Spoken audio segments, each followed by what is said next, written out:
لوگوں کے اوپر تبصرہ کرنے سے کنٹرول میں لائیں۔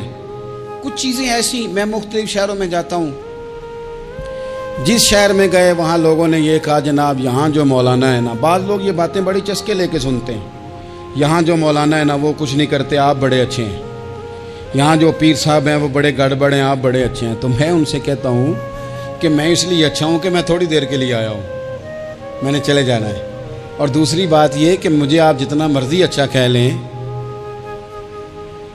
میں نے رخصت ہو جانا ہے 2-3 گھنٹوں کے بعد۔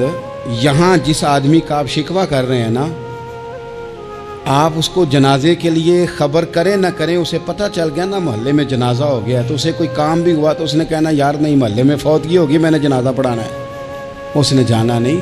تو کمزوریاں تو سب جگہ ہوتی ہیں، لیکن ان کمزوریوں کی وجہ سے آپس میں بغض پیدا کر لیا جائے گا۔ اور پھر کمال بات ہے نا کہ اپنی ساری کمزوریوں سمیت اپنے آپ سے پیار ہے، اپنے آپ سے محبت ہے، اور دوسرے کی ایک کا پتہ چل جائے تو ہمیں گھن آنے لگ جاتی۔ تو حضور نے خطبہ حجت الوداع کے موقع پر یہ بات ارشاد فرمائی۔ دوسرا حضور نے فرمایا لوگوں یاد رکھنا، یہ خطبہ حجت الوداع میں نبی پاک نے فرمایا، یہ حضور خطبہ دے رہے ہیں، اور اس وقت دے رہے ہیں جب حضور صحابہ کو بتا چکے ہیں کہ یہ آخری ملاقات ہے۔ جو دور دراز سے آئے ہیں ان کو بتایا ہے کہ یہ میری تمہاری جو مجلس ہے، جو محفل ہے، جو تم سے بات ہو رہی ہے، یہ آخری ہے۔ محبوب فرمانے لگے لوگوں یاد رکھنا قیامت قائم ہوگی۔ ان جملوں کا حسن ملاحظہ کر لیں۔ فرمایا قیامت قائم ہوگی، تم اپنے رب سے ملاقات کرو گے، اور فرمایا تمہارا رب تم سے تمہارے اعمال کے بارے میں پوچھے گا۔ یہ خطبہ حجت الوداع میں کریم نے فرمایا۔ صبح تم اٹھے، کیا عمل کیا، اللہ پوچھے گا۔ کسی سے ملاقات ہوئی، طرز کیا تھی، سوچ کیا تھی، اللہ پوچھے گا۔ لین دین میں کیا معاملات تھے، تمہارے اعمال کے، اللہ سے ملاقات ہوگی، وہ کھڑا کر کے پوچھے گا۔ اور حدیث میں کئی جگہ پہ حضور نے فرمایا وہ تم سے سوال کرے گا، تمہیں جواب دینا ہے۔ میرے عزیز بھائیوں، تیار رہنا چاہیے، تیار۔ ہم نا منت کرتے ہیں آخری دن ہو نا، تنخواہ دار لوگ کہتے ہیں یار یہ آخری ایام چل رہے ہیں، کوئی خرچہ نہ بتاؤ، اس لیے کہ حساب کے متھے لگنا ہے۔ آخری دنوں میں، بجٹ کے دنوں میں لوگ پریشان ہوتے ہیں کہ حساب دینا ہے۔ جب رب سے ملاقات کریں گے اور وہ حساب مانگے گا، کتنا مشکل کام ہے۔ اور ایک مقام پہ حضور نے فرمایا جس سے اللہ نے حساب مانگا وہ تو الجھ گیا، دعا کرو وہ حساب مانگے ہی نہ، بے حساب ہی بخشش فرما دے۔ نبی پاک صلی اللہ تعالیٰ علیہ وآلہ وسلم نے ارشاد فرمایا اسی خطبہ حجت الوداع میں، حضور فرمانے لگے سن لو، میں نے تم تک اللہ تعالیٰ کا پیغام پہنچا دیا ہے۔ اب جس شخص کے پاس امانت رکھی ہو اس پر لازم ہے کہ وہ امانت اس تک پہنچا دے جو اس کا مالک ہے۔ ہم بہت سارے لوگ ایسے ہوتے ہیں ہمارے پاس امانتیں ہوتی ہیں، کچھ بھی نہ ہو تو کچھ لوگوں کے راز کی امانت ہوتی ہے، کچھ بھی نہ ہو تو کچھ لوگوں کی باتیں ہم تک پہنچ جاتی ہیں، وہ راز ہوتا ہے، وہ امانت ہوتی ہے۔ مجلس کی گفتگو بھی امانت ہے، لیکن ہم امانتوں کا خیال نہیں کرتے، خیانت ہو جاتی ہے۔